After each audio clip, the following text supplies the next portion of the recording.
இன்னைக்கு ஒரு சூப்பரான ரெசிபி தாங்க உங்களுக்கு ஷேர் பண்ணுறேன். இது நெத்திலி மீனில் செய்யக்கூடிய நெத்திலி வடைன்னு சொல்லுவோம். அவ்வளோ டேஸ்ட்டாக இருக்கும். இது செய்கிறதும் ரொம்ப ஈஸி தான். வாங்க எப்படி செய்கிறதுன்னு பார்க்கலாம். இதுக்கு கொஞ்சமாக நெத்திலி மீன் எடுத்துருக்கிறேன். அதில் இருக்கிற முள்ளை வந்து தனியாக பிரித்து எடுத்துடலாம்.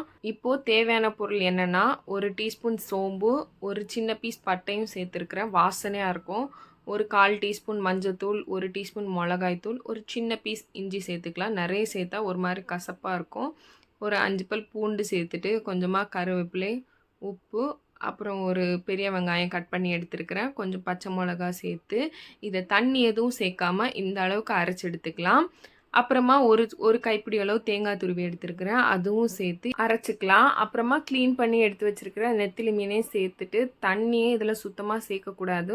அதுவும் அரைச்சி எடுத்து இந்த மாதிரி ஒரு பேஸ்ட்டாக ரெடி பண்ணி வச்சுருக்கிறேன். உப்பெல்லாம் கரெக்டாக இருக்கான்னு செக் பண்ணதுக்கு அப்புறமா இதை குட்டி குட்டியாக தட்டி போட்டு எடுத்துடலாம். நான் முதல்ல இந்த நெத்திலி வடை செய்யும்போது எனக்கு ஒழுங்காகவே வரல. ஃபஸ்ட் அட்டம்ப்டே ஃபெயிலியர் ஆகிடுச்சு. என்னென்னு பார்த்தா நான் தண்ணி ஊற்றி அரைச்சிருந்ததுனால அது எண்ணெயில் போட்டதும் ஃபுல்லாக பொடி ஆகிடுச்சு. ஆளுக்கு ஒரு திசையாக அது போயிடுச்சு.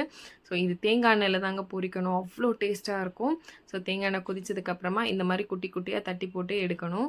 ஸோ நெக்ஸ்ட் டைம் நான் ட்ரை பண்ணப்போ சூப்பராக வந்துச்சு. எப்போ நெத்திலி மீன் வாங்கினாலும் நான் வடைக்காக கொஞ்சம் ஓரமாக எடுத்து வச்சுப்பேன். ஸோ என் பையனுக்கு ரொம்ப பிடிக்கும். நீங்களும் கண்டிப்பாக ட்ரை பண்ணி பார்த்துட்டு டேஸ்ட் எப்படி இருந்துச்சுன்னு சொல்லுங்கள். Tata, bye by.